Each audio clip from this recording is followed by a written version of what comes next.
Private schools replicated a dominating trend once again in the KCPE examination results this year. Public schools that have in the past topped the charts were buried even as education officials continue to downplay the difference. Public schools did very well because the bulk of that performance comes from public school. Does it make sense?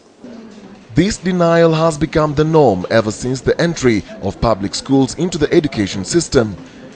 In this year's results, of the 121 candidates in the top 100 positions nationally, only 26 were from public schools. The argument that the government is not keen on eradicating illiteracy through proper management of public schools, especially following the introduction of free primary education, which is gaining currency.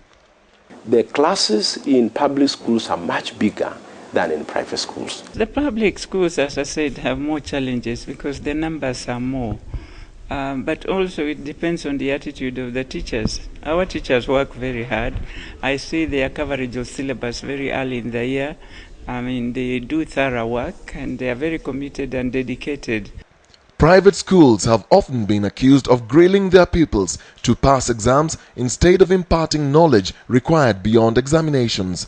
Most of the public school students are not so exposed because of the time limit. Because most of the public schools, actually I think they end at around 3 and we are able to go up to 5. In private schools, the facilities sometimes are better, but also the classes are smaller.